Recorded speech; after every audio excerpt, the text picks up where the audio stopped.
Hey, bonjour tout le monde, ici Mélisha, bienvenue sur ma chaîne. Aujourd'hui, on va parler de l'origine de Scarlet Butterfly, alias Daria. Ça va être peut-être une vidéo assez longue parce que je vais énormément parler un peu de mon passé, puis vraiment l'origine de ces personnages-là date de très très longtemps. Alors, je vais pas aller dans les détails non plus de ma vie personnelle, ni comme parler nécessairement de d'autres personnes dans ma vie, mais je vais essayer d'être le plus concret, mais aussi la plus vague possible en même temps. Alors,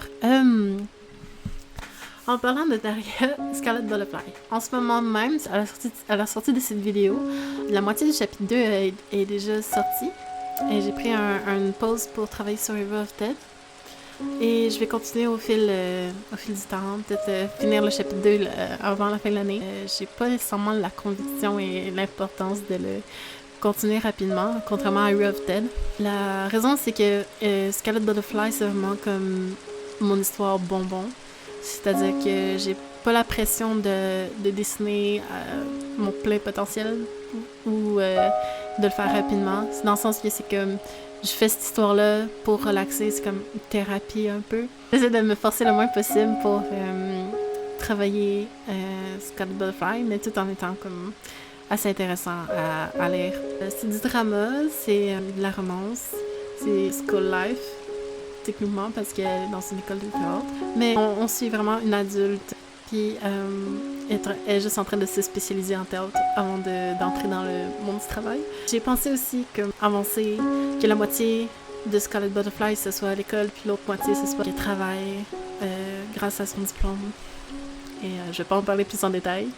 Ça va être, je vais pas spoiler quoi que ce soit. Et puis pour... je commence tout de suite d'emblée sans parler du synopsis. Je suis vraiment désolée. J'ai pas pensé. Mais j'imagine que les gens qui cliquent sur ces vidéos, la bonne majorité savent déjà c'est quoi le synopsis. Mais let's go. Je vais le lire parce que j'ai pas de mémoire. Afin de vaincre ses peurs, Daria décide d'entrer dans une école de théâtre. À peine entrée, elle doit faire face à de nombreux obstacles, autant amoureux qu'académiques. Un mystère demeure. Quel est le message le papillon rouge donne-t-il à ceux qui le rencontrent? Alors, oui. Moi, je suis vraiment contente de vous parler vraiment de l'origine de Scarlet Butterfly. Je pense que c'est un des premières vidéos que je parle de Scarlet Butterfly. Je sais qu'il y a quelques vidéos qui montrent le jour et la nuit avec Daria à la plage. Et on va aller l'origine de l'origine. On va commencer ça. Daria est la plus vieille des mieux aussi. Ok. La première histoire que j'ai jamais créée, c'était avec des feuilles de carton en maternelle, première année primaire. C'était la licorne perdue. C'était comme quelques phrases avec des dessins de la licorne. Mais ça, c'est vraiment la première histoire. Mais une de ma deuxième histoire, c'est vraiment l'histoire d'une petite dragonne qui s'appelle Daria, puis de son frère Dominique. Puis je sais plus exactement de quoi je parlais, mais c'était vraiment comme une dragonne qui peut se transformer en humaine de temps en temps. Fait que vraiment la première apparence de Daria a débuté quand je commençais à avoir 7-8 ans. Et après ça, j'ai laissé de côté l'histoire des dragons, mais je l'ai comme évolué encore plus à mes 10 ans, à mes 11 ans. Et j'ai décidé de créer Dramon. C'est un monde fantastique où est-ce que tous les royaumes, dans le fond, sont issus de ces dieux-là.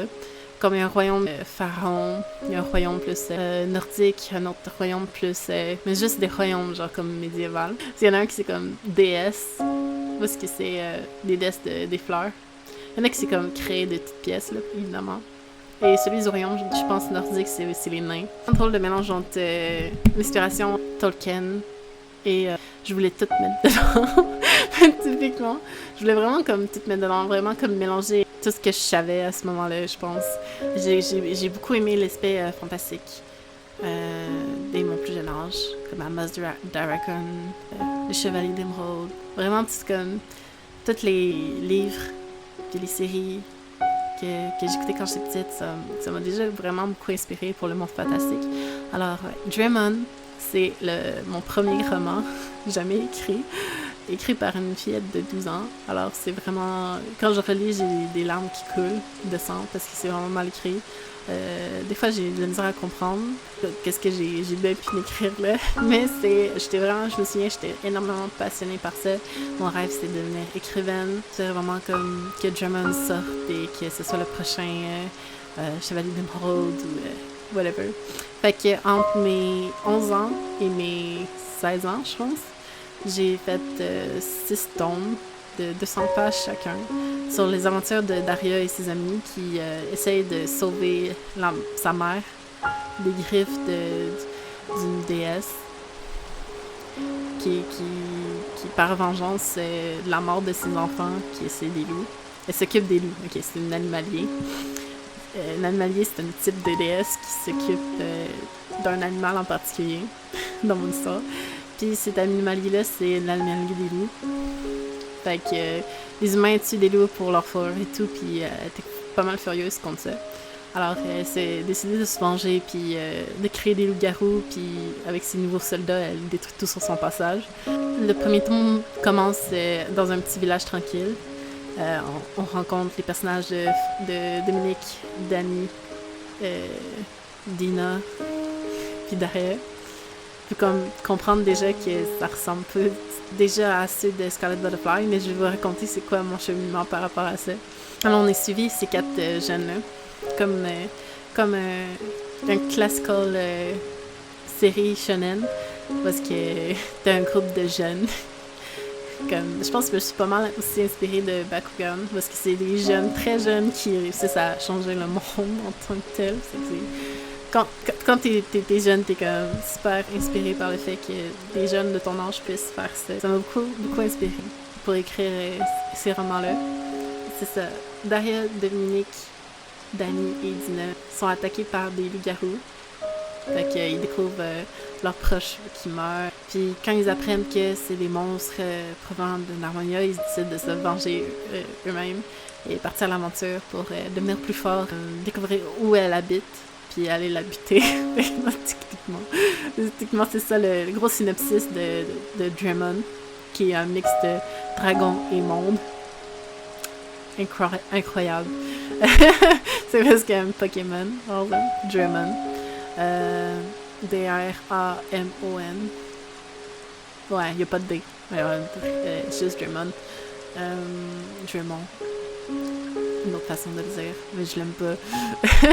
Fait que, ouais, c'est... j'ai aucune intention de recommencer cette histoire-là. C'est vraiment très, très enfantin. Vraiment, ça regroupe plusieurs histoires que j'ai beaucoup aimées dans ma vie. Je l'ai toutes garachées dans la même place. C'est pas énormément réfléchi, c'est vraiment la pure passion. J'ai comme dessiné au fil de mon adolescence. J'avais un cahier de 150 pages et j'ai réussi en dedans de 3 ans à le finir avec des illustrations des personnages de cette histoire-là.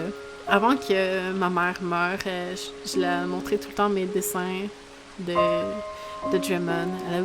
Elle aimait beaucoup ça quand je continuais à travailler sur cette histoire-là.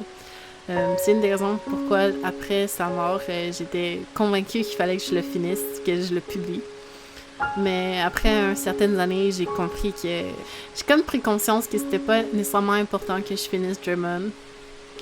C'est comme vraiment une question comme de fierté en même temps, mais genre en même temps, plus tu vieillis, plus tu changes de goût, de façon d'écrire. Puis avec ma dyslexie et ma dysphasie, j'ai aussi réalisé que j'étais pas faite pour écrire des romans, des gros blocs de romans de 200 pages chacun. J'ai laissé tomber l'idée d'écrire des romans et je me suis tournée sur le côté des BD. J'ai commencé à faire des BD vers 16 ans. 16-17 ans, où est-ce que je me suis vraiment plus concentrée sur l'aspect imagerie de mes histoires. Parce que déjà que j'écrivais des romans, j'ai dessiné tout le temps à côté mes personnages, la scène. Ça m'aidait énormément à comme me plonger dans l'histoire et dessiner un peu à côté. Puis mes romans, ok, c'était pas vraiment sur ordinateur ou quoi que ce soit, c'était vraiment des cahiers de notes dans un cartable. Quand j'avais fini ce cahier de notes-là, je passais à un autre cahier de notes. Fait que quand je ferais ce cartable-là qui représentait un tome, j'avais 3-4 cahiers de notes à l'intérieur. c'est comme des chapitres. Fait que là, chaque chapitre, c'est un cahier de notes. Le cahier de notes, ça pouvait être comme 50 pages environ. Fait que j'avais 4 cahiers de notes dans ce cartable-là. Puis j'ai encore en ce moment la boîte de carton que je continue à avoir de Drummond. Parce que c'est 5-6 cartables du Haut-Tang avec les papiers puis mes écritures de Drummond en ce moment. Fait que des fois, ça me tente vers la fin de l'année de me rappeler qu'est-ce que c'était quand j'étais jeune. Juste par pure nostalgie, je relis ma vieille histoire de Drummond. Vraiment, Drummond, c'est comme une histoire que ça me dérange pas de pas montrer. Évidemment parce que c'est un peu curse, c'est un peu cringe, mais surtout parce que c'est au moment où j'avais beaucoup de joie à juste créer par moi-même, pour moi-même. Dans le sens que aujourd'hui, j'aurais un peu de mal de continuer mes histoires sans le montrer. Parce qu'à vraiment à l'époque, il y a des personnes qui aimaient ce que je faisais, dans le sens que personne n'aimait vraiment les animés manga. J'étais pas mal la seule à ce moment-là. Mes parents voulaient pas que j'aille sur Internet. Vraiment, j'ai commencé à aller sur Internet vers la fin de mes 17 ans, pour être honnête. J'aurais beaucoup aimé commencer Internet vers mes 11-12 ans. Puis commencer tout de suite à faire des BD sur Internet. Je suis sûre que j'aurais été beaucoup plus loin avec mes projets. Puis si j'aurais commencé plus tôt avec un support mental plus conséquent qu'en ce moment. Support argent aussi, parce que tu vis avec tes parents. Et à cause de ça, j'aurais pu, je sais pas, me développer mieux mon art et ma personnalité en conséquence avec Internet. J'ai vraiment découvert Internet plutôt tard. Fait que, ouais, c'est correct. J'ai quand même une bonne dizaine d'années derrière moi d'expérience sur Internet et sur la BD.